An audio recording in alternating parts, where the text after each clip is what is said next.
Salams, it's good to be back here at the People's Dispatch Studios in New Delhi. You're watching Daily Debrief, as always. On the show today, the wave of pro-democracy protests in Sudan continues on the anniversary of the December revolution. Twitter users have voted in favor of asking Elon Musk to step down. First up, like I was saying, the wave of pro-democracy protests in Sudan continued on Monday, with thousands rallying in the capital Khartoum, rejecting a tentative deal aimed at ending the ongoing political crisis in the country. "You will not rule us with this deal," was the chant on the lips of protesters who marked the 4th anniversary of the uprising against long-ruling dictator Omar al-Bashir. Government forces used typically heavy-handed methods, including firing tear gas and other non-lethal weapons. No one was killed on Monday, but there were reports of several young protesters being taken to hospital following police violence. At least 120 people have been killed by security forces since Sudan's top general, Abdel Fattah al-Burhan, upended the revolution and assumed power in a military coup in October 2021. Protesters called on the military to go back to its barracks and demanded accountability for those who have been killed. Prashant is in studio with us for more on the story. Prashant, almost weekly protests have been continuing since that coup orchestrated by al-Burhan. What is the latest? Why is this tentative deal being rejected by people on the ground? Right. Siddhant, of course, the latest round of protests, an especially significant one because it takes place on the anniversary of the December Revolution. We can talk about that later. It's been 4 years. But let's talk more about the current scenario. Like you said, in October 2021, Abdel Fattah al-Burhan overthrew the civilian government, which was even then more of a namesake civilian government. The real power was still with the military. But then he overthrew that government, assumed control, and ever since the protests on the ground have actually intensified. Like you said, again, over 120 people have been killed. There's been a lot of anger on the ground, the attempt to sort of get the military to withdraw. And there's also been international pressures. So during this time, the forces which were overthrown in October 2021 and Burhan and the military have been negotiating to reach some kind of an agreement with the assistance/pressure of international forces. And this is what has now been signed. It's called a framework agreement. There's going to be one more, a final one later, probably next month or something on those lines. So this agreement has been kind of hailed by international actors, by the centrist forces in Sudan as a step forward. But the people on the streets, the people who have been driving the protests all these months, they're not happy with it. And that's because the fact that most of the issues the substantive issues that the protesters have demanded, there's been no real answer to that. For instance, there's no real clarity on the fact of whether the military will completely come under civilian control. Right now, for instance, the deal talks about a president who will be the supreme commander of the army, but it does seem like the president is more of a ceremonial position who will be advised by a council in which the military will be powerful. Similarly, what are the real ways for the military to be divested of its holdings in the economy? There's no real answer. How do you reform the security forces properly? There's no real answer. There is a question of the Juba peace accords, which were signed with various armed groups. Now, the protesters have been sort of saying that this should be scrapped because the accords actually enabled these groups to enter the government and sort of help them reinforce the military and vice versa. It does not address the refugee question, for instance. So all of these key demands have really not been met, right? So what protesters are saying basically that this is more of a token agreement. This is what this deal does is basically to continue the military-civilian nexus that was in power and give a civilian facade to the government so that the pressure from international actors is removed, so that funding can resume. But none of this will actually benefit the people of the country. Similarly, a very key question is of justice for those who were killed in 2019 June, in a massacre, other human rights violations also. All of this, these agreements sort of give a nod to all of these issues, but the protesters and the left in Sudan, the trade unions, the neighborhood resistance committees, all of them are very skeptical about this because there seem to be a lot of gaps, so to speak, by which all of these issues can actually be evaded. So, while the military and the centrist forces are saying that, hey, we have addressed all these issues, the people are very deeply suspicious of it, which is why their, stand continuously has been on the question of no negotiations, no compromise, no partnership. The protesters on the ground have been demanding a full-fledged, proper democracy in letter and spirit, which I think would have a very different, which would look very different from what an agreement of this sort indicates. Right. So that is where we are at right now as far as the protests in Sudan are concerned. And like I said, yesterday was special because it was the anniversary. But there's been a series of protests which have been regularly going on. And I think that as long as these negotiations kind of continue, there will be continuous pressure as well. Take us back a bit, Prashant, to that December revolution. Like you were saying, very much an organic sort of protest. People on the ground have organized themselves in these neighborhood resistance committees and such. And it's a proper groundswell, a proper mass movement. Right. So actually, that was a very interesting time for the region as a whole because it was not just in Sudan. We also saw very similar protests take place in Algeria. Now, the protests in Algeria did not sort of materialize to the extent they did manage to overthrow their own long-time ruler, Abdulaziz Bouteflika. But later, the regime sort of consolidated behind the current president, Tebboune, and it has continued. There's been some amount of opposition, but there hasn't been too much of a difference. In Sudan, on the other hand, it was very interesting. The protests began as a response to what we today call the cost of living crisis, but which is good old-fashioned, price rise, inflation, and the effects of capitalism and repression in various ways. Trade unions very centrally involved in these protests, the left very centrally involved in these protests, and from that time on, they sort of waged a consistent struggle against the regime of Omar al-Bashir. And it's important to remember that Omar al-Bashir had been in power for a very, very long time, right? 3 decades. Yeah, exactly. So, but despite that hold on power, these forces were able to continuously mobilize. There was a very organic, and it's evident from the name of the committees themselves, the neighborhood resistance committees. So that sort of indicates the extent to which these protesters were well organized. They continued on the streets, on the ground, until Bashir was forced to resign. The military again consolidated. The military used this opportunity to sort of push out Bashir and some of his allies, but consolidate power. There was a massacre in June in Khartoum in front of the military headquarters in which the rapid support forces which are associated with the military were involved. Very, very brutal massacre. The protesters kept fighting, continued to struggle. The pressure was one of the main reasons that the military and the centrist parties together sort of ended up having this agreement which formed the first transitional government. Right. And throughout this process, I think it's been remarkable that the protesters in Sudan, throughout this process, the protesters in Sudan have kept the pressure up. They have not allowed the regime to sort of sit back and say, hey, everything is good right now, we're all okay, because they have kept making those demands of proper reform to the security system, of true democracy, of making sure that the resources, are truly owned by the people of the country. Before the coup, and there was this government in power, they continuously, these protesters and the trade unions continuously applied pressure and made sure that, and tried to ensure that there was some amount of change or movement or progressive movement wherever possible in some of the institutions. After the coup, they kept a pressure to ensure that the military could not sort of say, like in the case of Egypt, just completely just take over and brazen it out, so to speak. So, despite all this, so it's quite remarkable to see that this, that energy, that spirit has continued for a long time, because I think in many of these cases, we have seen mass protests across the world taking place, of course, which for a few weeks completely take over the country. Often they're able to destabilize the political elite at that time, which is already very weak. But once an immediate goal is achieved, the political elite manages to sort of consolidate itself again. The people go back to their respective livelihoods, and soon with a new phase, but with a very similar set of policies, the political elite returns. A classic example, of course, is Sri Lanka, where Gotabaya Rajapaksa was overthrown in this mass protest, but then we had Ranil Wickremesinghe, who was as much a part of that political elite coming back to power.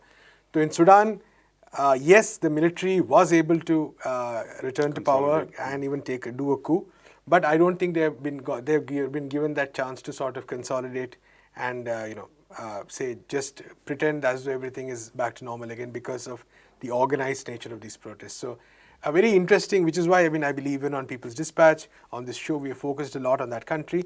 Of course, it has a very strategic importance considering where it's located in Africa, very undoubted. But also I think in terms of how the movement is, in the sense progressed, how the movement has evolved, how the movement has stayed active. It's quite an interesting example for the rest of the world and for people's movements everywhere. Absolutely. Thanks very much, Prashant, for that update. We're moving on now to Twitter, where over 17.5 million users voted in a poll by chief twit Elon Musk, fresh from watching Lionel Messi and Argentina lift the World Cup in Qatar on Sunday. The billionaire owner of the social media company asked whether he should stand down from running the company. Over 57% of respondents voted yes in what was a pretty clear vote, though some might have expected an even clearer mandate. Musk said earlier he would abide by the results of the poll. He bought the company for 44 billion US dollars and has upended its functioning, including mass firings across the workforce. Even if he steps down, Musk will, of course, remain the owner of Twitter.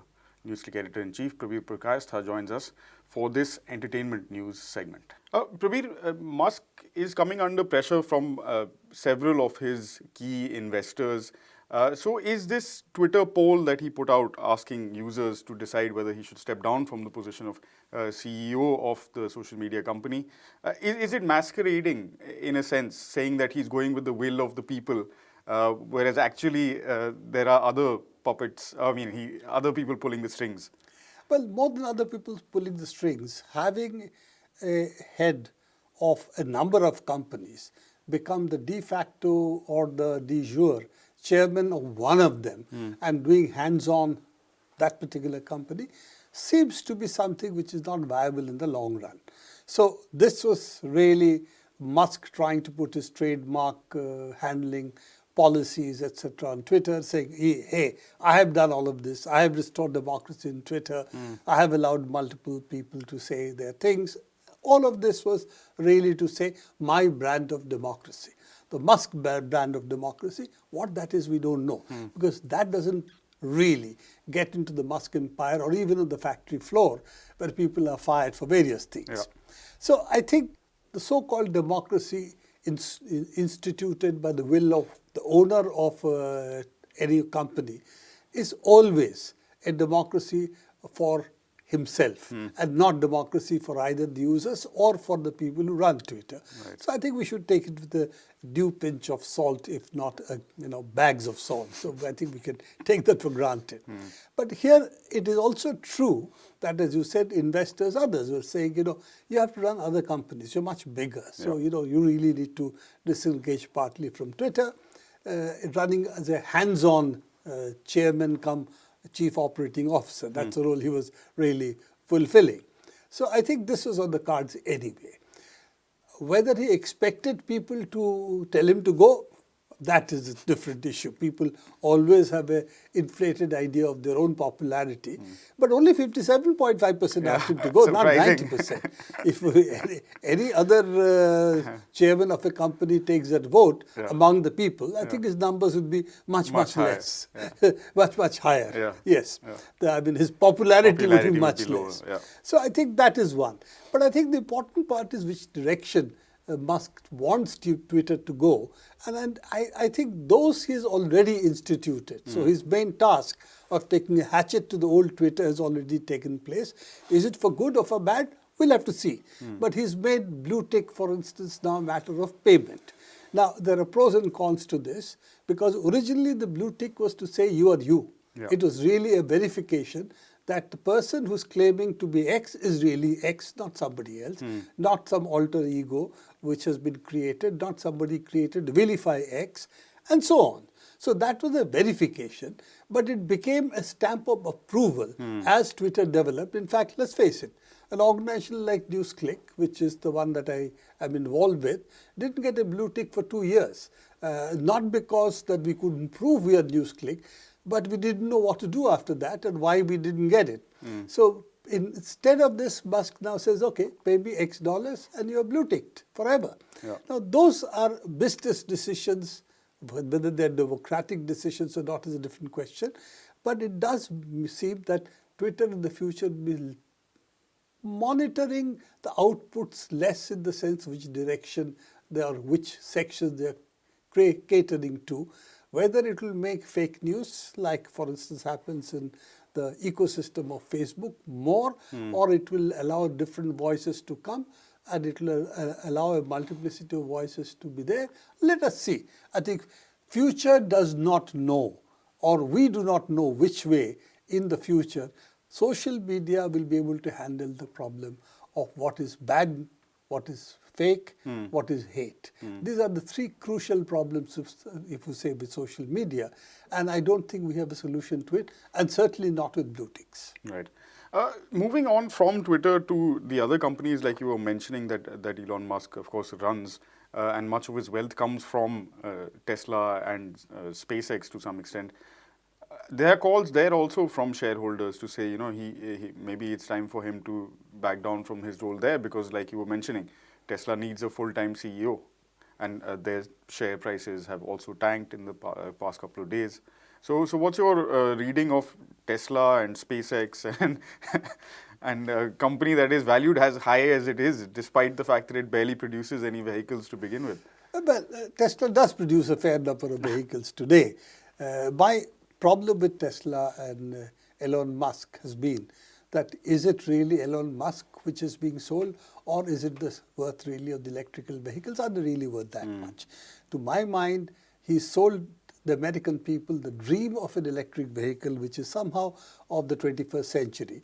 But really, it's a battery stylized very well with a very nice user interface, as we say in the computer lingo, UX, all of that. But the end of it, it's a battery.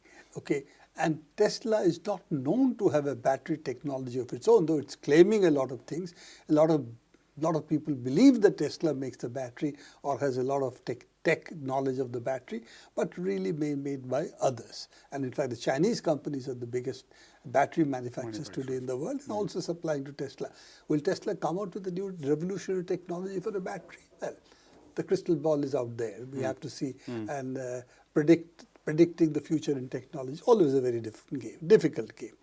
The other part is SpaceX. Yes, after 40 years, about 40, 50 years, what the Russians had done regarding the rocket engines, which is the core of space flights, that now the United States has been able to do, as we have discussed earlier. For 40 years they were really reusing the rockets that the Russians had developed. Some of them, even the old 30, 40-year-old rockets are being used. One of them which exploded once and created a lot of issues, but they were really rocket engine developments of the erstwhile Soviet Union, sold to United States for the next 30 years now by the followers, the companies which were the residuals of the original space exploration companies. So given that, I think SpaceX has done something new in the American technology sphere. Right. And there's something which, for instance, Blue Origin has also done.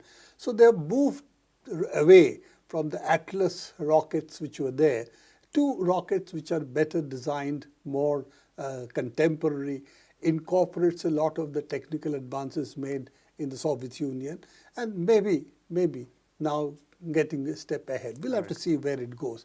So yes, some pluses over there, sure, Musk has done that.